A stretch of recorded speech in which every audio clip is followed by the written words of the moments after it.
हरि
गुरुर्ब्रह्मा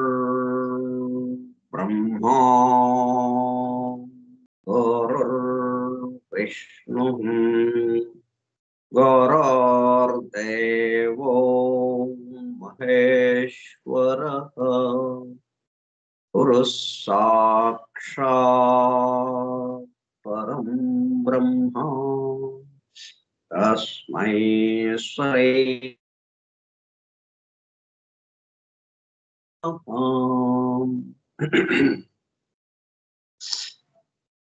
व्यासं वसिष्ठनप्तारं शक्तेः पौत्रमकल्मषम् पराशरात्मजं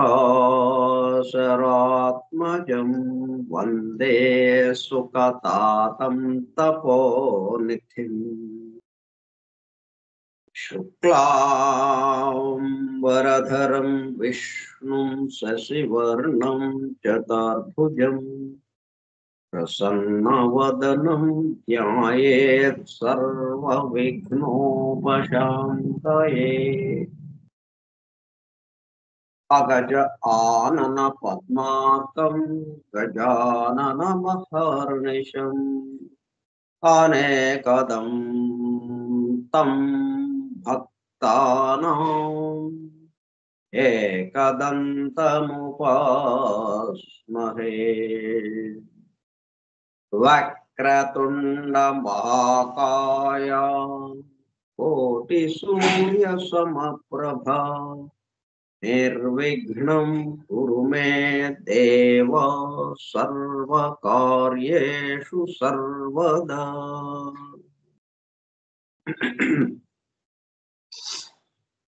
सरस्वती नमस्तुभ्यं वरदे कामरूपिणी विद्यारम्भं करिष्यामि सिद्धिर्भवतु मे सदा।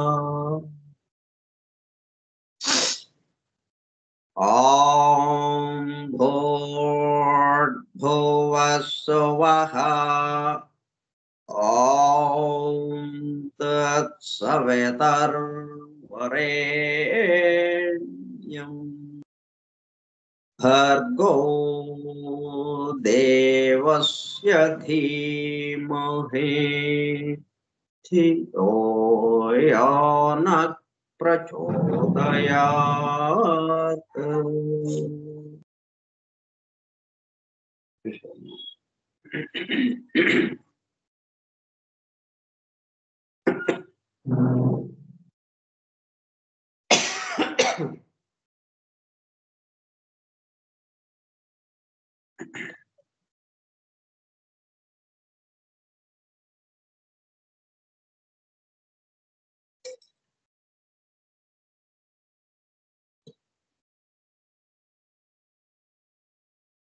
వాసుదేవ కార్యక్రమ పరిచయ పత్రము. ఫోరం ఫర్ ట్రూత్ సీకర్స్, సత్యాన్వేషకుల బృందము. పరమ గురువులు హెలెనా పెట్రోనా బ్లబట్స్కీ ద్వారా సమస్త మానవాళి ఆధ్యాత్మిక అభివృద్ధి పరిపూర్ణతల కొరకు అందించిన మ్యాగ్నమ్ ఒపస్ పరమాద్భుత దివ్య గ్రంథము ద సీక్రెట్ డాక్ట్రైన్, రహస్య సత్య సూత్రము. వాల్యూమ్ 1 కాస్మోజెనసిస్, ప్రథమ సంపుటము బ్రహ్మాండోత్పత్తి క్రమము. Part 1 Cosmic Evolution and 7 stanzas from the book of Dhyan. ప్రథమ భాగము ధ్యాన గ్రంథంలోని 7 స్టాంజాస్ లో వివరింపబడిన బ్రహ్మాండ పరిణామం. గ్రంథ పఠనము, అధ్యయనము, అవగాహన, ఆత్మదర్శనము కార్యక్రమము. ఏదైనా మనం చెప్పుకోవాలంటే అంతకుముందు ఉంటేనే, అంతకుముందు లేకుండా మనం చెప్పుకోవడానికి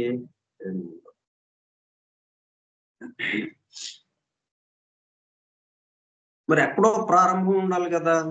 ఆ ప్రారంభానికి ముందు ఇంకేం ఉండదు కదా అని అనుకుంటాం. మరి ఆ ప్రారంభానికి అంతకుముందు ఏదో ఉంటేనే అక్కడ ప్రారంభించడానికి అవకాశం ఏర్పడింది. బ్రహ్మ సృష్టి చేయాలి అనుకుంటే ఆయనకి ఏం అంతు పట్టలేదు, ఎలా చేయాలో తెలియలేదు. అసలు తను ఇక్కడ ఎందుకున్నాననే ప్రశ్న వచ్చింది. ఆయన మేల్కాంచిన తర్వాత బ్రహ్మ, అవును నేను ఇక్కడున్నానేంటి, ఇక్కడ ఎందుకున్నాను?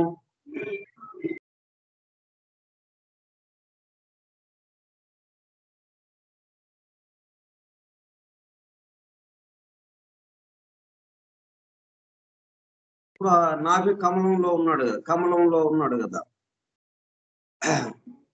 నారాయణుని నాభి కమలం నుండి కదా ఆయన ఉద్భవించింది, కమలంలో ఉన్నాడు. సరే ఎక్కడి నుంచి వచ్చాను, ఎలా వచ్చానో చూద్దామని ఆ కమలం యొక్క నాభి నుంచి ఆ కమలంలోకి ప్రవేశించాడు. ఎంత దూరం వెళ్ళినా అంతు చెక్కలేదు, మళ్ళీ వెనక్కి వచ్చాడు. అప్పుడు ఎవరు అన్నట్టుగా ఆ ధ్యానంలో కూర్చుంటే అప్పుడు ఆ నారాయణుడు దర్శనమిచ్చి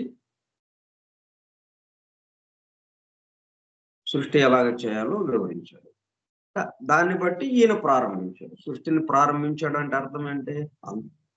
అంతకు ముందే దానికి సంబంధించిన జ్ఞానం ఉంది కాబట్టి ఎక్కడికి వెళ్ళినా కానీ దానికి ముందు ఉంటుంది. అందుకే మనం ధ్యాన గ్రంథంలోని 7 బ్రహ్మాండ పరిణామము అది చెప్పుకుంటున్నాము.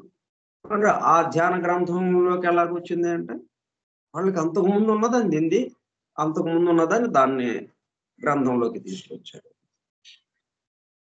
మరి అంతకు ముందు ఉన్నదానికి ఇంకా మరి ఎలాగా, దానికి ముందు ఇంకేమన్నా ఉందా? అట్లా ఎక్కడికక్కడికి చూసుకుంటే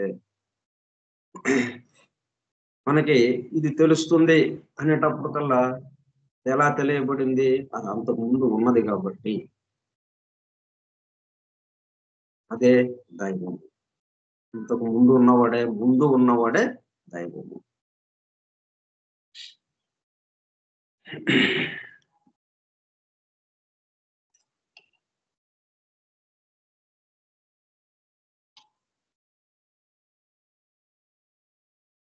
రెండు 212వ పాఠం 18/11/2024 సోమవారము సాయంత్రం 4:30 గంటలు. The secret doctrine Skype group లో సుదూర ప్రాంతాలలో ఎవరింట్లో వారు హాయిగా విశ్రాంతి తీసుకుంటూ ఏకకాలంలో ఒకేసారి ఏమి చేస్తున్నాము? వింటున్నాము. ఏమి వింటున్నాము? శాస్త్ర సాంకేతిక రంగంలో ఎంతో వేగముగా పురోగమిస్తున్న ప్రస్తుత కాలంలోనే మానవాళి అదే వేగముతో ఆధ్యాత్మిక రంగంలో కూడా పురోగమించుటకు వీలుగా ప్రపంచంలోని అన్ని జాతుల మతముల పవిత్ర గ్రంథములలో పొడుపు కథల రూపంలో అర్థము అయ్యి అవనట్లుగా ఉన్న సృష్టి రహస్యములను సృష్టి అమెరికా కూర్పును బహిర్గతం చేసి మానవాళికి అందించి వాటి అవగాహన ద్వారా ఆత్మ దర్శనము పొందుట అను దివ్య ప్రణాళిక అమలు పరచబడుటకు పరమ గురువులు మేడం హెలినా పెట్రోనా బ్లవెట్స్కీ ద్వారా అత్యద్భుతముగా అందించిన ద సీక్రెట్ డాక్ట్రిన్ గ్రంథంలో బాహాటముగా ఇవ్వబడిన అతి నిగూఢములైన సృష్టి రహస్యములు వాటి మూలము గ్రంథ హృదయమును చేరు పద్ధతులు తెలుసుకోవాలనే తీవ్ర ఇచ్ఛతో తపనతో సత్యాన్వేషణలో భాగముగా ఎన్నో నిగూఢ విషయములను మరింత లోతుగా తెలుసుకుంటూ సత్యమును చేరు ప్రయత్నంలో మనమందరము ఇక్కడ చేరాము. అంటే ఇప్పుడు ఈ కార్యక్రమ పరిచయ పత్రం ఏదైతే చదువుతున్నామో ఇది ఒక వాహనం లాంటిది. మనందరము దీంట్లో కూర్చొని ఈ వాహనంలో మనం ఎక్కడైతే ల్యాండ్ అయ్యి ఎక్కడైతే సురక్షితంగా దిగి అక్కడ కూర్చుని ఈ సమస్త సృష్టికి సంబంధించిన విషయాన్ని వివరించుకోవడానికి ఇది ఉపయోగపడుతుంది. మనకి అక్కడికి తీసుకువెళ్తుంది ఇది. మరి వాహనం ఎప్పుడు ఒకటే కాదు. మనకి మోటార్ సైకిల్ 20 సంవత్సరాల క్రితం కొన్నాం. ఈ రోజు అదే సైకిల్ వాడుతున్నాం, అదే మోటార్ సైకిల్. ప్రతిసారి కొత్త సైకిల్ వాడుతున్నాము లేదు కదా. అలాగే ఈ కార్యక్రమ పరిచయ పత్రం కూడా ఇది ఒక వాహనం లాంటిది. మనకి దీంట్లో కూర్చుంటే ఎక్కడికి చేరుస్తుంది మనల్ని? మనం ఎక్కడ కూర్చుని వింటే, మనం ఎక్కడ కూర్చుని చెప్పుకుంటే ఆ విషయాలన్నీ మనలో మేల్కాంచడానికి వీలవుతుందో అక్కడికి తీసుకువెళ్తుంది అది.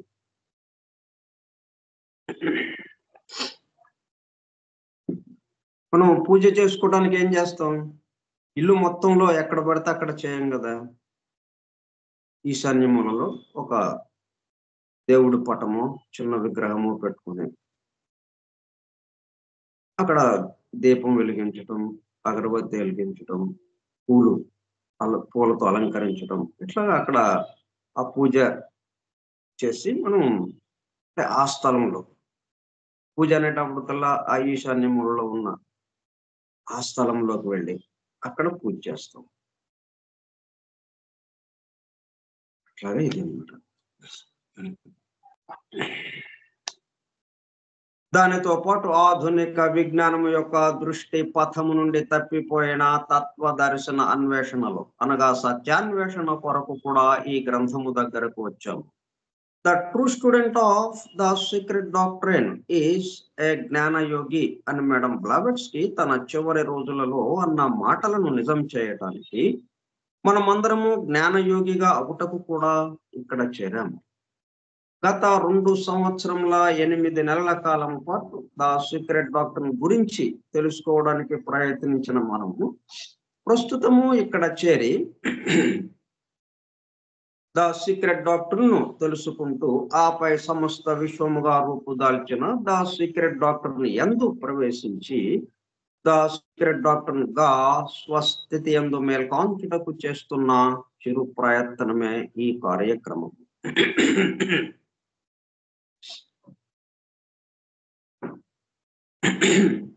4 మాటలు ఇక్కడ ఉన్నాయి, 4 పదాలు. గురించి, ను, యందు, గా. దేనికైనా ఈ 4 పదాలు చక్కగా మనకు ఉపయోగపడతాయి. ఈ సూత్రం ఒకటే. ఏదైనా కానీ ముందు గురించి తెలుసుకుంటాం. గురించి తెలుసుకున్న తర్వాత అప్పుడు దాని దగ్గరికి వస్తాం. దానిని తెలుసుకుంటూ ముందుకు వెళ్తాం. దానిని సీక్రెట్ డాక్టర్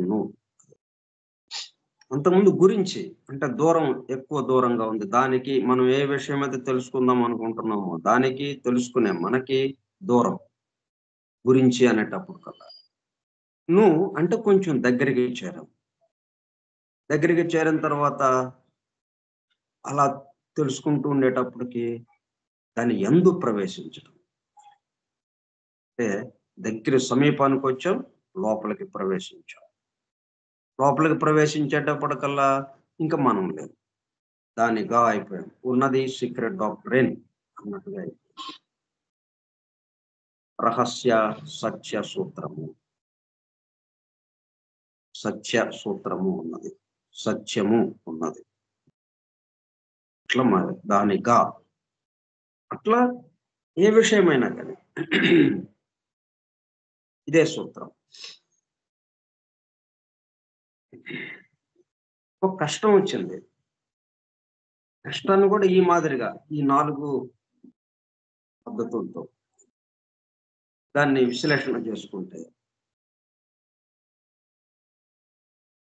ఇప్పుడు కష్టము మనము ఒకటైపోతాం. కష్టము ఎందుకు కష్టంగా ఉంది మనకి? అది వేరుగా, మనం వేరుగా ఉండడం. కష్టమే మనం అయిపోతే కష్టముగా స్వస్థితి యందు అనేటప్పుడు కల్లా కష్టం లేదు. ఇంకా తమాషగా కష్టం మాయమైపోతుంది. ఈ దివ్య జ్ఞాన మహాయజ్ఞ కార్యక్రమంలో పాల్గొని చెవి యొగ్గి వినుచున్న, అనగా ఒళ్ళంతా చెవులు చేసుకుని వినుచున్న ప్రియ సత్యాన్వేషక సోదర శ్రోతలందరకు నమస్కారం. అని బెసెంట్ ద్వారా ప్రసాదింపబడిన universal prayer invocation. O hidden life vibrant in every atom, oh hidden light shining in every creature, oh hidden love embracing all in oneness, may each who feels himself as one with thee know he is also one with every other. మనం సంఖ్యలకి సంబంధించిన విషయాలు తెలుసుకుంటూ ఉన్నాం. వేదము, పురాణాలు, ఉపనిషత్తులు వీటిల్లో ఏ పద్ధతిలో ఇచ్చారు. సంఖ్యలు సృష్టి నిర్మాణంలో అంతర్భాగంగా ఉండేవి. సృష్టి నిర్మాణానికి ముందు ఉండి, సృష్టి నిర్మాణంలో అంతర్భాగమై, సృష్టి నిర్మాణానికి ఎట్లా తోడ్పడుతుందో, ఎలా ఈ సంఖ్యల మీద ఆధారపడి ఉందో అవన్నీ మనం తెలుసుకుంటూ ఉన్నాం. గత 20 రోజులుగా 25 రోజులుగా తెలుసుకుంటూ ఉన్నాం. 25 పాఠాలు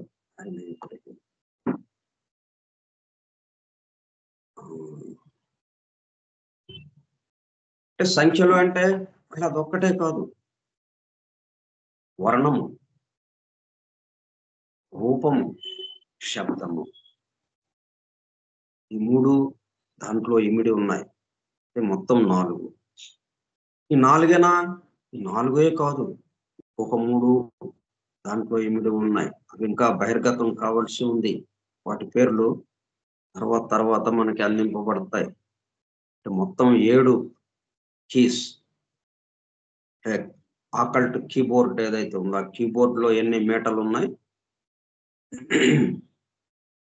7 కీస్.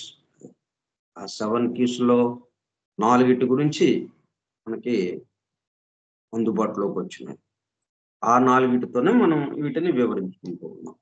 దాంట్లో ప్రధానంగా సంఖ్యలకి సంబంధించిన విషయం చెప్పుకుంటూ వచ్చాము ఇప్పుడు దాకా. ఇంకొకటి ఉన్నది, అది ఇప్పుడు చెప్పుకుని ఇక మనం సీక్రెట్ డాక్టర్లోకి వెళదాం.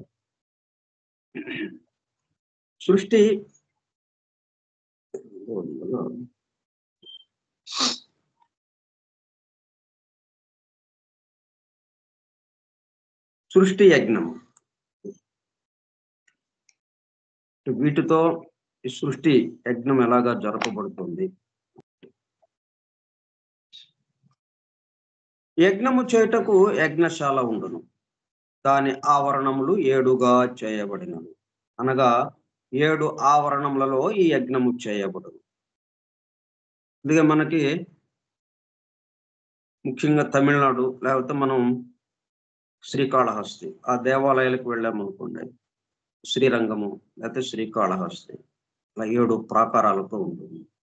ఒక్కొక్క ప్రాకారాన్ని దాటుతూ చిట్ట చివరికి ఆ మొదటి ప్రాకారాన్ని దాటిన తర్వాత అప్పుడు దేవాలయంలోని గర్భాలయంలోకి చేరతాం. ఇట్లా 7 ప్రాకారాలు.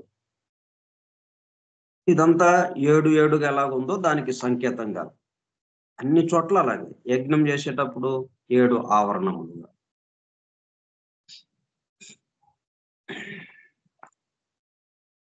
సమిధలనగా హోమము చేయబడు పుల్లలు. 21 సమిధలతో నీ సృష్టి యజ్ఞము నడుచును. పురుషుడు అంతర్యామి కనుక ఈ యజ్ఞశాల వాని దేహమే. ఈ సమిధలు వాని జీవితమున హోమము చేయబడు సంభారములే. వాని జీవితము సంవత్సర స్వరూపము. యజ్ఞో వై సంవత్సర అని వేదము. యజ్ఞము అనగానే సంవత్సరాన్ని అక్కడ మనం సంకేతిస్తున్నాం.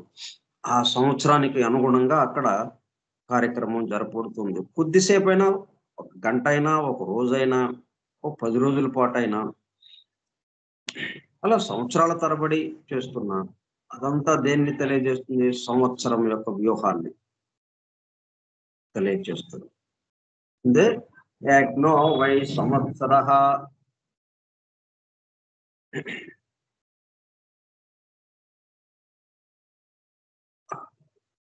మనం ఏదో ఇప్పుడు దీన్ని ఈ అధ్యయనాన్ని కాసేపు చెప్పుకొని ప్రారంభించుకున్నాం, కొంతసేపు చెప్పుకున్నాం, ముగించాం.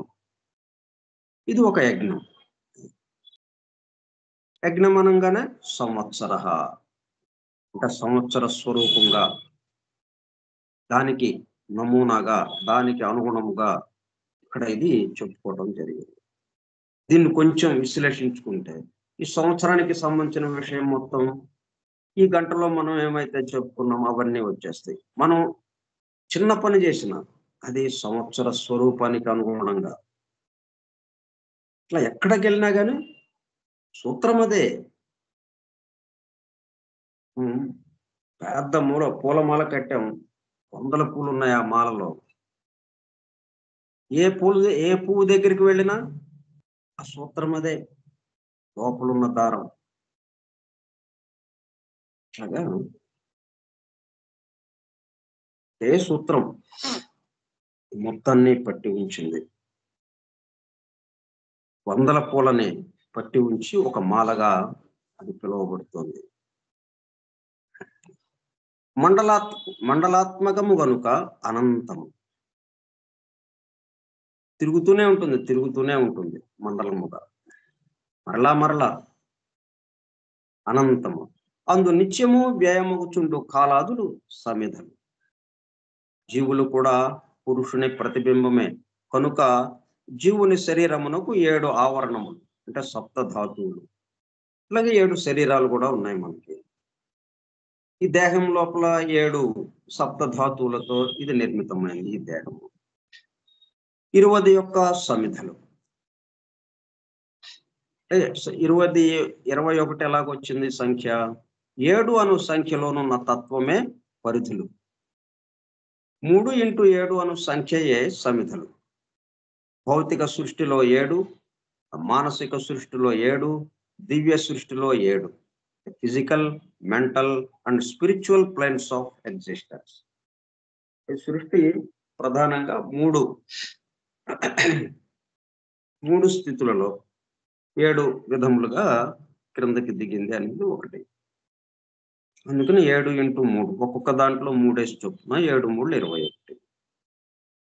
ఇంకా మనం లోతుకు వెళ్తే ప్రతి దాంట్లోనూ ఒక్కొక్క దాంట్లో మళ్ళీ 7 చేసుకుని 7 49 కూడా ఒకటి, అదొక విభాగం వస్తుంది. యజ్ఞ పరిభాషలో వీని వివరణ ఈ క్రింది విధముగా ఉండదు. గాయత్రి మున్నగు ఛందస్సు లేడును, వేదమును నడిపించు నడకలు అవియే పరిధులు. ఈ ఛందస్సులే యజ్ఞశాల నిర్మాణమున ఆవహనీయమానబడు అగ్నికి 3 ఆవరణములు అంటే పొరలు, 3 ఉత్తర వేదికలు, ఆదిత్యుడు అంటే ఆత్మానవుడు 7 వస్తువులు. 3 ఆవరణములు, 3 ఉత్తర వేదికలు, ఆదిత్యుడు మొత్తం కలిపి 7 వస్తువులు. 12 మాసములు, 6 ఋతువులు, 3 లోకములు, అసావాదిత్యుడు objectivity of the creator of the creation. సృష్టి అంటే ఏంటి? Objectivity of the creator, creator యొక్క వ్యక్త రూపం ఆఫ్ ద క్రియేషన్ అనునవి 21 సమితులు. ఇలా ఒక సంవత్సరానికి చూసుకుంటే మనం 12 మాసములు, 6 ఋతువులు, 18, 3 లోకములు, 18, 3, 21 సమితులు. 3 లోకములు అంటే 7 లోకముల విభాగం అది ఒకటి. ఆ 7 లోకాలని మళ్ళీ 3 లోకాలుగా విభజించడం, 3 స్థాయిల్లో కిందకి దిగింది సృష్టి అని. ఇక్కడ అదే పదం వాడారు, లోకం అనే పదం.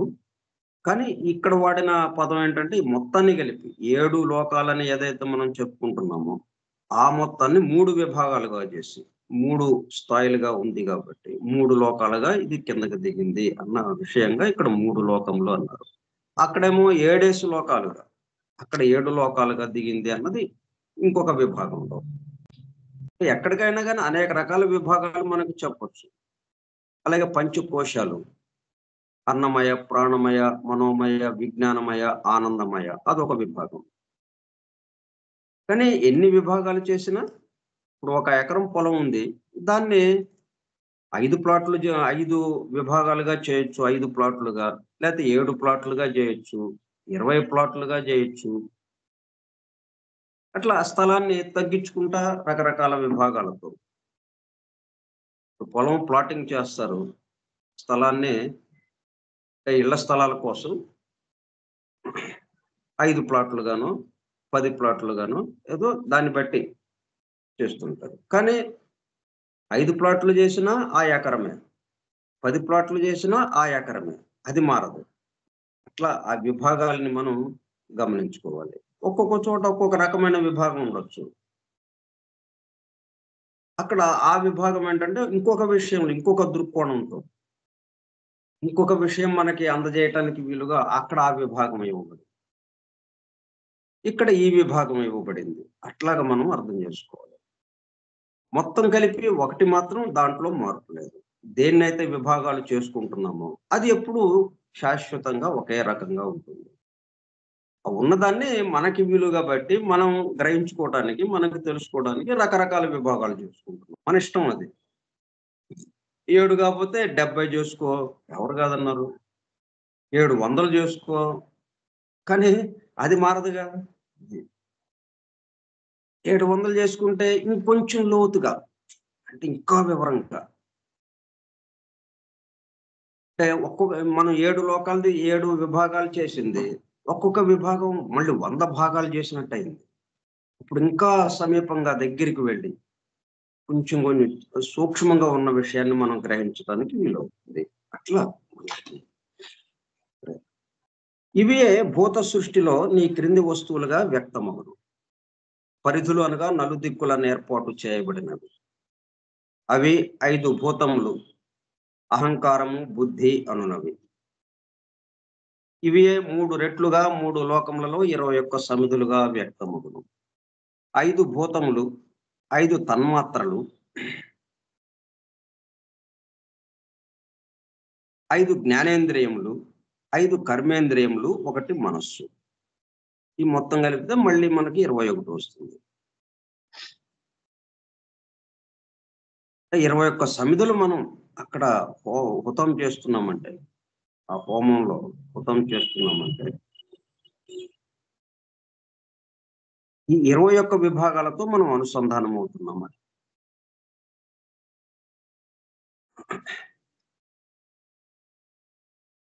ఈ 21 విభాగాలు ఒకటే ఈ 21 విభాగాలుగా మారింది అని చెప్పడం కోసం మళ్ళీ అది హుతం చేస్తున్నాం. మళ్ళా ఒకటిలో కరిగిపోయింది అది. మనం మరి ఆ అగ్నిలో అది వ్రేల్చబడగానే, ఆ సమిధిని అగ్నిలో వేయగానే మరి అది బూడిదైపోయింది. బూడిదిగా మారిపోయింది. అంటే 21 సమిధులు ఏమైనాయి? బూడిదిగా అయిపోయినాయి. అంటే ఒక్కటిగా అయిపోయింది. అంతకుముందు 21 ఉన్నదల్లా ఇప్పుడు ఒక్కటిగా అయిపోయింది. యజ్ఞం అంటే ఏంటి? ఇన్ని రకాలుగా ఉన్నది ఒకటిగా తెలుసుకోవడం, ఒకటిగా మారటం. యజ్ఞం అంటే అది.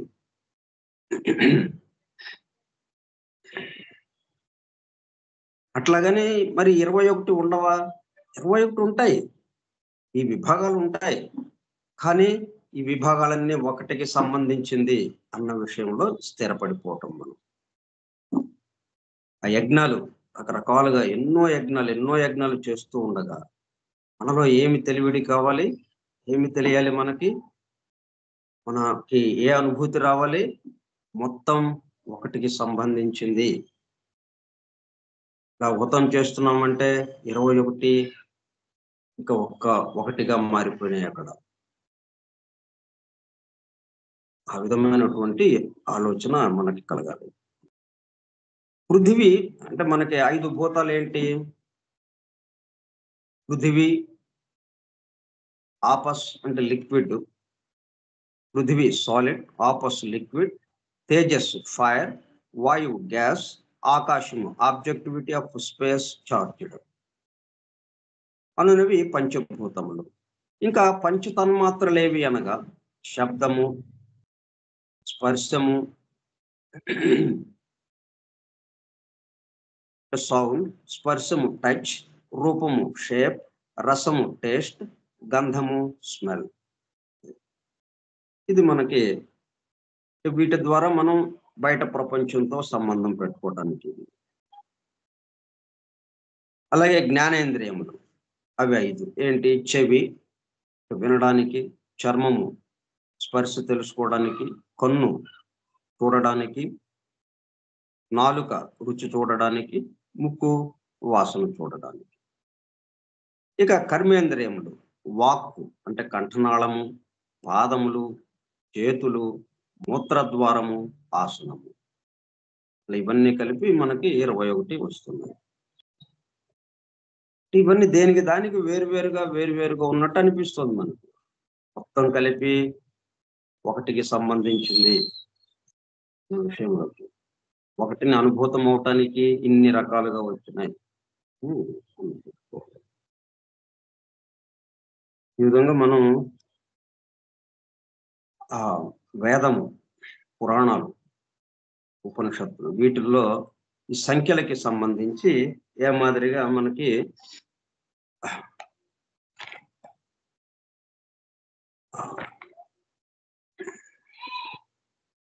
రహస్యార్థాలతో ఇచ్చారు. అవన్నీ మనం రహస్య ప్రకాశంగా మనకి అందించారు. ఇవన్నీ సంఖ్యలు ఎంత ప్రాధాన్యత వహిస్తున్నాయో సృష్టి నిర్వహణలో, సృష్టి నిర్మాణంలో ప్రాధాన్యత వహిస్తూ సంఖ్యలు. ఆ తర్వాత సృష్టి నిర్వహణలో కూడా అవే సంఖ్యలు ప్రాధాన్యత వహిస్తుంది. సమస్తము సంఖ్యలమయముగా సృష్టి అంతా నిలబడి ఉంది. అంటే సంఖ్యలు చెప్పుకుంటున్నామంటే మిగతా 3 ఉన్నట్టే, ఇంకొక 3 ఉన్నట్టే, మొత్తం 7తో. అందుకే వాటి తాళం చేతులు అన్నారు. అంతగా మొత్తం పరివ్యాప్తమై ఉన్నాయన్నమాట. తాళం చెవి అనేటప్పటికల్లా ఆ తాళం వేసి ఉంటుంది. అంటే తాళం ఉంటుంది అక్కడ, తాళం వేసేసి ఉంది. అందులో లోపల ఏంటుందనేది మనకి తెలియటం లేదు. అది తెలుసుకోవడానికి తాళం చెవిగా ఇవి ఉపయోగపడుతుంది. వీటిని తెలుసుకునేటప్పటికల్లా అంటే ఆ తాళం చేతితో ఆ తాళాన్ని తెరిచేటప్పుడు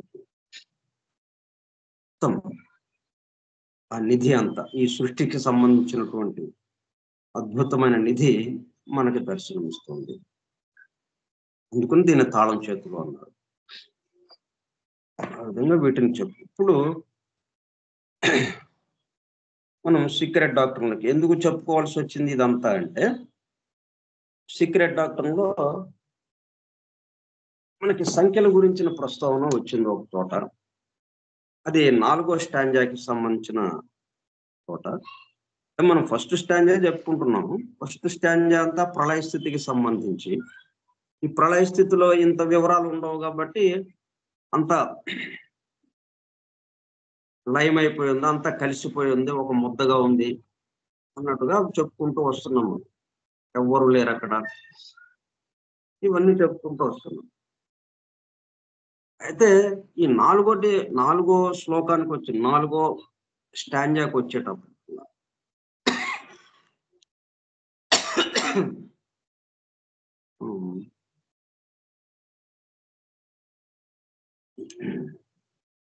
ఈ 4వ స్టాంజా 3వ శ్లోకానికి వచ్చేటప్పుడు కల్లా ఇక ఈ సృష్టి ప్రళయ స్థితి నుంచి సృష్టి స్థితిలోకి వ్యక్తం అవడం ప్రారంభమైంది. అప్పుడు ఈ సంఖ్యల యొక్క విషయం అంతా వివరంగా చెప్పాల్సిన అవసరం ఏర్పడింది. ఈ సంఖ్యలు ఎట్లాగా ఈ సృష్టి నిర్మాణంలో ప్రాధాన్యత వహిస్తున్నాయి.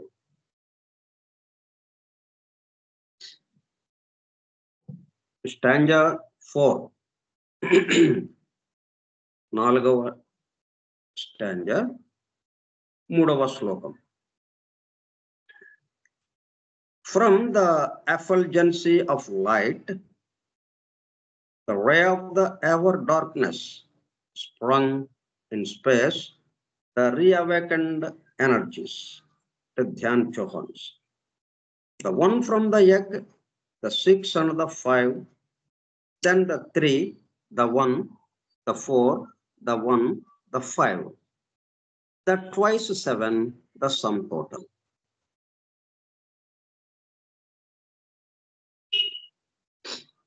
దీన్ని మరీ లోతుగా వివరించుకోకుండా, ఎందుకంటే ఎట్లాగో మళ్ళీ మనం 4వ స్టాంజాకి వస్తాం. మనం వరుసలో మొదటి స్టాంజా అవ్వగానే 2వ స్టాంజా, 2వ స్టాంజా అవ్వగానే 3, 3 అవ్వగానే 4వ స్టాంజాలోకి వస్తాం. వచ్చినప్పుడు దాన్ని ఎంతో వివరంగా మనం లోతుగా అధ్యయనం చేద్దాం. ఇప్పుడు ఏంటంటే మనం మళ్ళీ 1వ స్టాంజాలో మనం ఆగిపోయి ఉన్నాం. ప్రళయ స్థితిలో ఆగిపోయినట్టుగా ఉంది. మనం అక్కడికి వెళ్ళాలి మళ్ళీ. కానీ ఇక్కడ ఏంటంటే ఈ సంఖ్యలకి సంబంధించి ఉన్న సంబంధం, ఈ సృష్టికి సంఖ్యలకి, సృష్టి నిర్మాణానికి సంఖ్యలకి ఉన్న సంబంధం ఏంటి, ఈ సంఖ్యలు ఎక్కడ కనపడ్డా మనకి అవి దేన్ని సంకేతిస్తున్నాయి, ఆ విషయం మనం గ్రహించడం కోసం సంగ్రహంగా మనం టూకీగా చెప్పుకుందాం.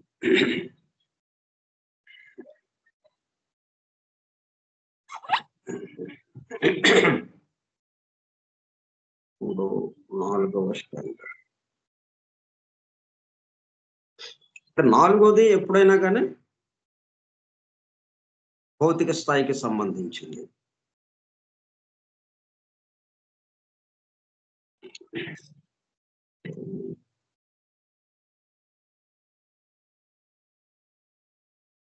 From the effulgence of light. Effulgence అంటే ఏంటి?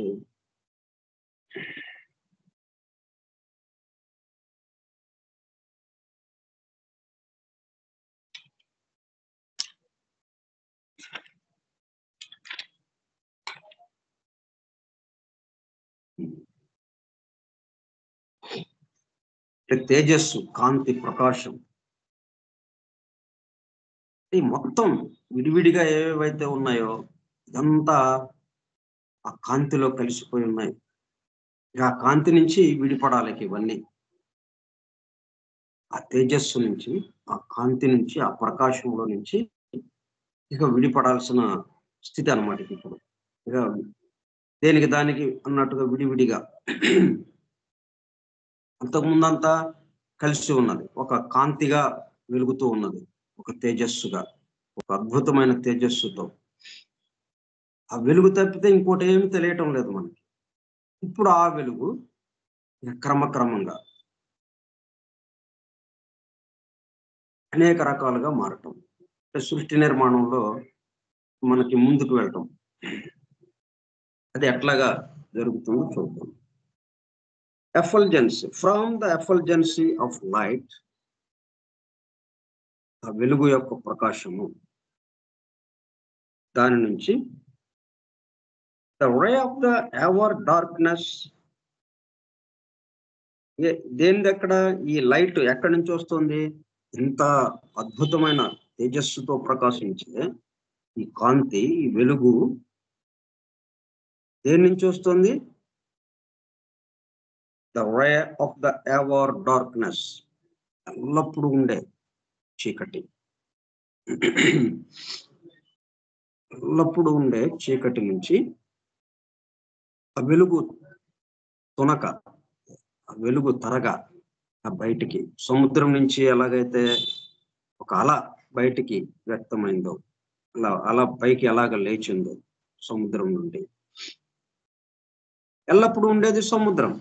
దాని నుంచి అలా పైకి లేస్తుంది, కాసేపు ఉంటుంది, మళ్ళీ సముద్రంలోకి లయమైపోతుంది. అట్లాగే ఎవర్ డార్క్నెస్, వెలుగుకి ఆధారం చీకటి. అంటే ఎల్లప్పుడూ ఉండేది చీకటి. చీకటి అంటే మనకి అనిపిస్తున్న చీకటి కాకుండా, మనకు అనిపిస్తున్న చీకటి, మనకు అనిపిస్తున్నటువంటి వెలుగు ఏదైతే ఉందో, రాత్రి చీకటి, పగలు వెలుగు, ఈ రెండు మనకి తేడా కనిపిస్తుంది. ఈ రెండిటి యొక్క డిఫరెన్స్ అవి ఎలాగ ఉంటాయో మనకి తెలుసు. ఈ భౌతికంగా రాత్రిపూట చీకటి ఎలాగ ఉంటుందో, పగలు వెలుగు ఎలాగ ఉంటుందో మనకి ఒక అవగాహన. కానీ ఈ రెండిటికి మించినది, ఈ రెండిటికి ఆధారమైనది అసలైన చీకటి ఒకటి ఉన్నది. ఎవర్ డార్క్నెస్, ఎల్లప్పుడు శాశ్వతమైనటువంటి చీకటి అది. అక్కడ చీకటి అంటే మనం ఇక్కడ చీకటి మనకేం కనపడదు అన్నట్టుగా ఉంటుంది. అంధకారం, ఏమీ తెలియదు అన్నట్టుగా ఉంటుంది. కానీ అక్కడ చీకటి ఏంటి? మొత్తం ఒకటి అనే భావన, ఒక్కటి. వెలుగు అంటే ఏంటి? అనేకత్వం, చాలా ఉన్నాయి ఇక్కడ. వెలుగు అనేటప్పుడు కల్లా మనకి మొత్తం అన్ని కనిపిస్తున్నాయి కదా. ఈ గ్రహాలు, నక్షత్రాలు, ఈ గ్రహాల మీద ఈ భూగ్రహం భూమి, ఈ భూమి మీద జీవరాశులు, అనేక రకాల జీవరాశులు, మొత్తం అనేకము మనం ఈ వెలుగులో దర్శిస్తున్నాం. వెలుగేంటి? అనేకత్వాన్ని సూచిస్తోంది. చీకటి ఏకత్వాన్ని సూచిస్తోంది. ఈ మొత్తం కలిపి ఒకటి ఆధారం దానికి తెలియటం కోసం ఈ వెలుగు చీకటి ఏదైతే ఉందో భౌతికంగా మనకి అనుభూతమయ్యే ఈ రెండిటికి ఆధారమైనటువంటిది అది ఎవర్ డార్క్నెస్, శాశ్వత చీకటి, ఎల్లప్పుడూ ఉండేది. దాని నుంచి ఒక రే, ఒక కిరణం లాగా ఈ తేజస్సు, ఈ మహా తేజస్సు, ఒక వెలుగు, అద్భుతమైన వెలుగు లాగా పైకి స్ప్రంగ్, ఒక్క ఉదుటున పైకి ఎగసింది. పైకి ఎగసిందంటే మరి మొత్తం చీకటితో నిండి ఉన్నది. మొత్తం సముద్రంతో ఉంది. సముద్రం నుంచి అలా పైకి లేచిందంటే ఆ పైన ఖాళీ ఏదో ఉండాలి. అట్లాగే ఈ చోటులో ఇట్లా ఆ చీకటి నుంచి ఒక వెలుగు తరగా అలా ప్రత్యక్షమైంది. Sprung in space the reawakened energies. మొత్తం అంతకుముందు ఏవేవైతే శక్తులు ఉండి నడిపించినాయో సృష్టి స్థితిలో, ఈ ప్రళయ స్థితికి ముందున్న సృష్టి స్థితిలో అవన్నీ అలా నిద్రాణ స్థితిలో ఉన్నట్టుగా ఉంది. అవన్నీ ఒక్కసారి రీఅవేకెండ్, మరలా మేల్కాంచినవి. అవే ధ్యాన్ చౌహాన్స్ అంటున్నాం మనం, వాటికి పేరు. వాటి గురించి మనం తర్వాత మనకి 4th శ్లోక వచ్చినప్పుడు, ఈ 4th స్టాంజా వచ్చినప్పుడు మనం వివరించుకుందాం. రీఅవేకెండ్ ఎనర్జీస్ అంటే ధ్యాన్ చౌహాన్స్, అవి ఎట్లాగా మేల్కొంటున్నాయి? The one from the egg, ముందు ఎగ్గుగా. దీని గురించి మనం ఈ సంఖ్యల గురించి చెప్పుకుంటున్నప్పుడు ఇవన్నీ వచ్చినాయి మనకి, అందుకే మనం అవన్నీ చదువుకోవటం జరిగింది. The one from the egg. ముందేంటి, ఏదైనా కానీ ఉద్భవించాలి అంటే, సృష్టింపబడాలి అంటే గోళము లేకపోతే గుడ్డు, ఎగ్, గుడ్డు ఉండాలి. కాబట్టి ఈ గుడ్డు ఎక్కడి నుంచి వచ్చింది? The one from the egg. Egg నుంచి ఒకటి బయలువెడలింది, బహిర్గమించింది ఆ గోళం నుండి, ఆ గుడ్డు నుండి. ద 6 and the 5, ఇంకా అవే కాకుండా ఇంకా 6 రకాలైనవి, 5 రకాలైనవి సంఖ్యలు బయటకు వచ్చినాయి. సంఖ్యలు అంటే 6 రకాల తత్వాలకి సంబంధించి, 5 రకాల తత్వాలకి సంబంధించి. ఇప్పుడు ఇక్కడ ఏమైంది? 1 ఎగ్, 6 5. అంటే దీన్ని మనం అంకెల్లో రాసుకోవాలంటే 1 ఒకటి అంకేస్తాం.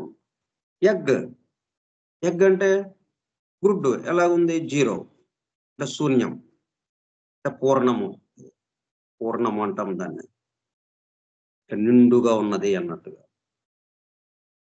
1 పూర్ణము, అంటే 0. 6 దాని పక్కనే 6, దాని పక్కన 5, అంటే 1 0 6 5. ఇప్పుడు దీన్ని ఎలా పలకాలి మనం? 10. 1 ఫ్రమ్ ఎగ్ అంటే 10 అవుతుంది. 10 6 5. ఇప్పుడు 10 + 6 16 + 5 21. ఆ 21 సమిధులకి సంబంధించిన విషయం ఇది. దెన్ ద 3, మళ్ళీ ఆ తర్వాత 3, ద 1 1, ద 4 4, ద 1 మళ్ళీ ద 5. అంటే 3 1 4 1 5, 3 1 4 1 5, 3 1 4 1 5. మళ్ళీ వీటిని కూడా కలిపితే ఏమవుతుంది? 3 1 4, 4 4 8, 8 1 9, 9 5 14, twice 7, అంటే 7 రెండింతలు, 2 7 రెండింతలుగా ఉన్నటువంటి twice 7.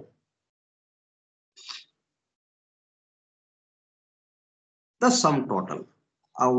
మనకి ఇచ్చినటువంటి అంకెలు ఏవైతే ఉన్నాయో వాటి యొక్క మొత్తం చూసుకుంటే 21 వచ్చింది. అంతకుముందు 1065 వచ్చింది. అవి కలిపితే 21 వచ్చింది. అది ఇక్కడ 14 వచ్చింది. twice 7, the sum total. And these are ఏంటివి? అంకెలతో గమ్మత్తుగా చేశారు, అంకెలతో బురుడి కొట్టించినట్టుగా ఉంది. అంకెలు పెట్టారు, వాటిని కలిపితే ఎంత, వీటిని కలిపితే ఎంత అంటున్నారు. ఏంటిది? And these are the essence, the flames, the elements, the builders, the numbers, the arupa, the formless, the rupa with bodies, and the force or divine man, the sum total. అంటే ఆ 1 నుంచి క్రమక్రమంగా కిందకి దిగింది అది ఆ దివ్య మానవుడు వరకు, డివైన్ మ్యాన్. వీటన్నిటిని ఈ అంకెల రూపంలో మనకి అందించారు. And from the divine man emanated the forms. అక్కడి నుంచి రూపాలు బయటికి బహిర్గతం అవుతున్నాయి. The forms, the sparks,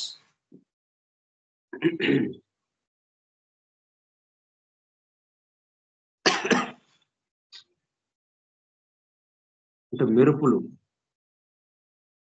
అగ్నికణం, అగ్ని జ్వలిస్తుంటే అగ్ని జ్వాల నుంచి ఆ మెరుపులు బయటికి ఎలాగైతే విసరవేయబడుతుంటుందో అట్లాగా అవి స్పార్క్స్. అలాగే మనం విద్యుత్తును చూసినప్పుడు కూడా విద్యుత్తు బయటకు వచ్చినప్పుడు వెలువడు మెరుపు.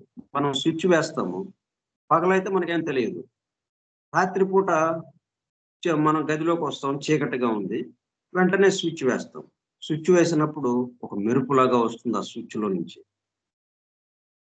ఆ మెరుపు అది స్పార్క్. ఆ మెరుపు, ద ఫ్లేమ్స్,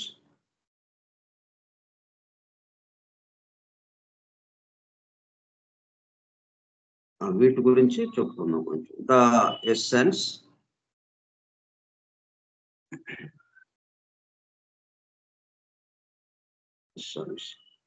అంటే సారము.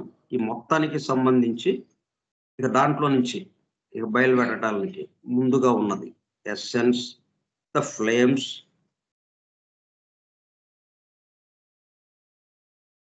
అంటే జ్వాల, మంట అంటే జ్వలించటం, మండటం.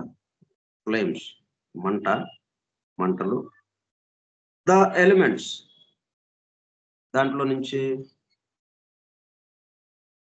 పంచభూతాలు.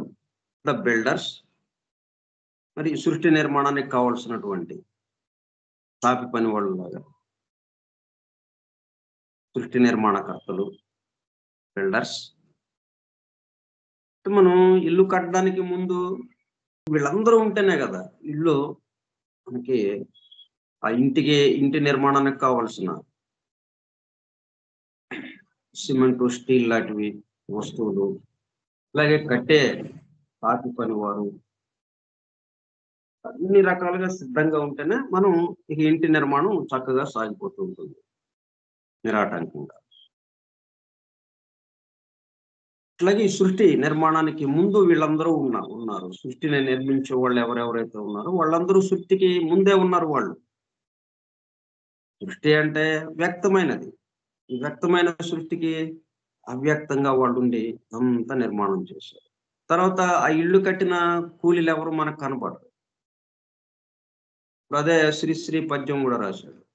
ఆ తాజ్ మహల్ కట్టారు. దానికి ఆ రాళ్ళు ఎత్తిన కూలీలు ఎవరు? వాళ్ళ చెమట అన్నట్టుగా ఆయన శ్రామికుల వైపుగా శ్రామికులు పడుతున్న బాధల్ని తెలియజేయటానికి అట్లాగా రాశాడు ఆయన. అంటే రాళ్ళెత్తిన కూలీలు ఎవరు? మరి కనపడట్లేదు అక్కడ. తాజ్‌మహలే కనిపిస్తుంది మనకి. అద్భుతమైన కట్టడం. ఎందుకు కట్టారది అంటే, మనం మృత్యువు భయాన్ని మనకి తొలగించడానికి. మృత్యు భయాన్ని తొలగించడానికి. అంటే దాన్ని సందర్శించిన వాళ్ళకి ఆ మధ్యలో వెళ్ళి అలా లోపలికి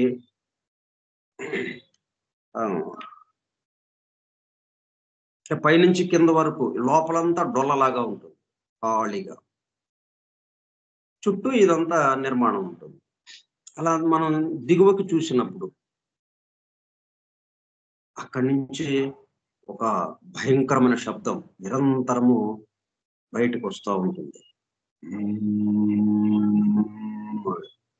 అంటే మృత్యువుకి సంబంధించి మనం ఎట్లాగైతే రోదిస్తామో, భయపడతామో దాని యొక్క వ్యక్త రూపంగా వస్తూ ఉంటుంది.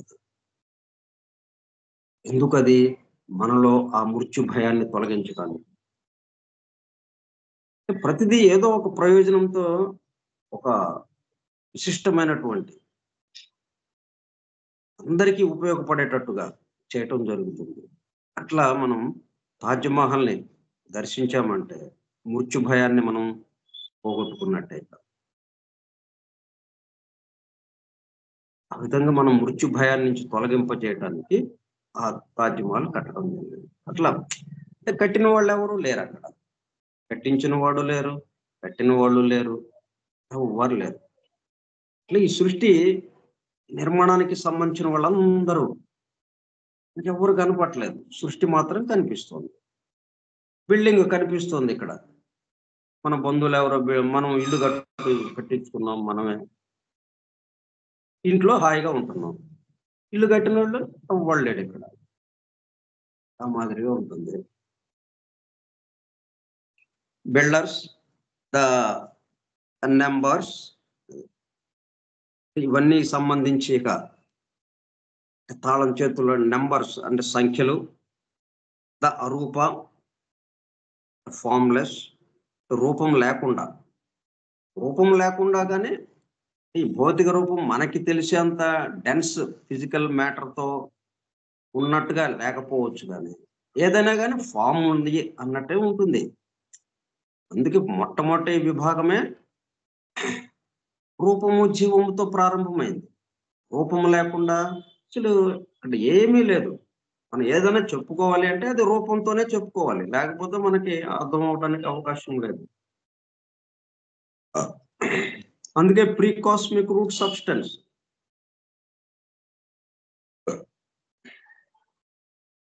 ఫార్మ్లెస్ అని మనం ఇక్కడ అనుకుంటున్నాం, కానీ అంటే ఫార్మ్లెస్ అని దేంతో పోలుస్తూ అనుకుంటున్నాము?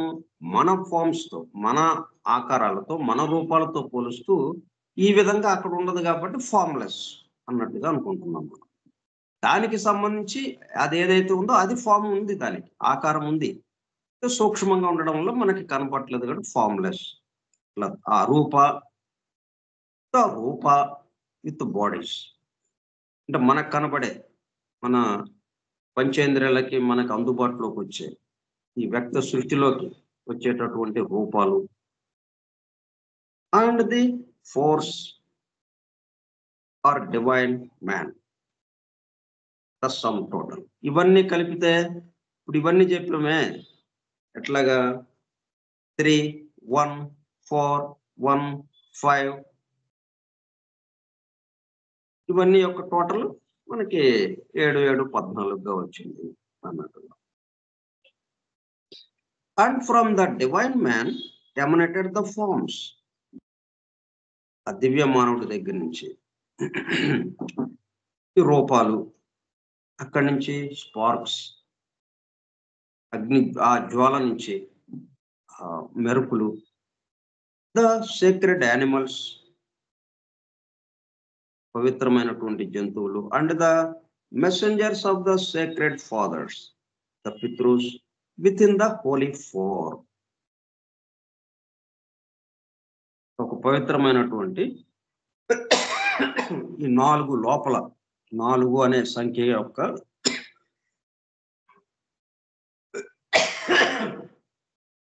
లోపలగా ఇవన్నీ ఉన్నాయి.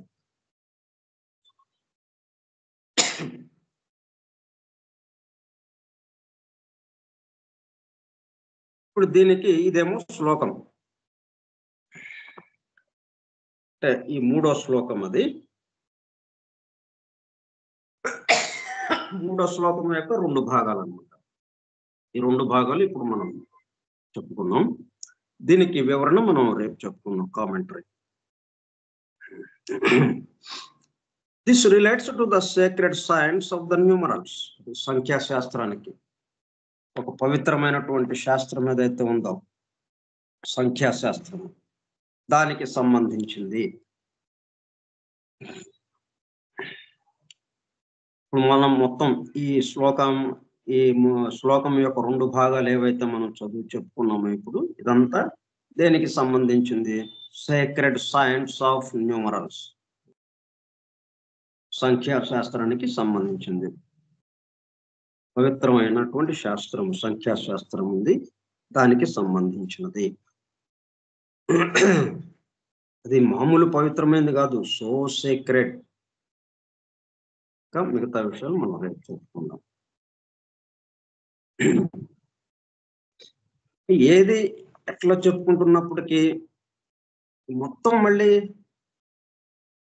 ప్రారంభానికి ఇప్పుడు మనం ఉన్న పరిస్థితికి అట్లా అన్వయించుకుంటూ ఆ బ్రహ్మాండము పిండాండము యొక్క సమన్వయం, ఈ యొక్క అమెరికా కూర్పు మనం తెలుసుకోవడానికి వీలుగా ఇవన్నీ వివరించుకుంటున్నాము. ఇటువంటి అమెరికలో మనకి మన యొక్క కర్తవ్యం ఏంటంటే, మనం ఈ సృష్టిలో మధ్యలో ఉన్నాం. మనం దీని యొక్క అమెరికా కూర్పు తెలుసుకోవడం ద్వారా ఏంటి, ఎందుకు మనం తెలుసుకోవడం? మన యొక్క కర్తవ్యం తెలుసుకోవడానికి. మనం ఇక్కడ ఎందుకున్నాం? ఒక మెషిన్ ఉంది, మెషిన్ ఏమేం భాగాలు ఉన్నాయి, ఎట్లా పనిచేస్తున్నాయి, అవన్నీ మనం వివరించుకున్నాం, అవన్నీ తెలుసుకున్నాం. ఏంటది తెలుసుకునే ఏంటి? అంటే ఆ పార్ట్లని 100 భాగాలు అనుకున్నాం కదా! ఈ 100 భాగాలు ఒకదానితో ఒకటి సమన్వయం చేసుకుంటూ, పరస్పరం సహకరించుకుంటూ పనిచేస్తేనే, ఆ యంత్రం నుంచి ఏది కావాలో మనకి అది పని జరుగుతుంది. ఇప్పుడు నీళ్ళు మన ఇంట్లో మోటార్ ఉంది. ఆ మోటార్ ద్వారా బయట నుంచి మున్సిపాలిటీ నుంచి వచ్చే నీళ్ళని మనం ఓవర్ ట్యాంక్‌కి ఎక్కించడానికి వీలుగా ఆ మోటార్‌ని పెట్టుకున్నాం. అది తోడి బయటికి ఏస్తుంది. మనం మామూలుగా మనం వేసుకోవాల్సింది మనం తోడలేకపోతున్నాం కాబట్టి, తేలికగా పని జరగటానికి మోటార్‌ని పెట్టుకున్నాం. ఈ మోటారు స్విచ్ వేయంగానే మోటార్ తిరుగుతా ఉంది. నీళ్లు పైకి ఓవర్ ట్యాంక్‌లోకి ఎక్కుతున్నాయి. అంటే ఏంటి? ఈ మోటారు చక్కగా పనిచేస్తూ ఉంది అని.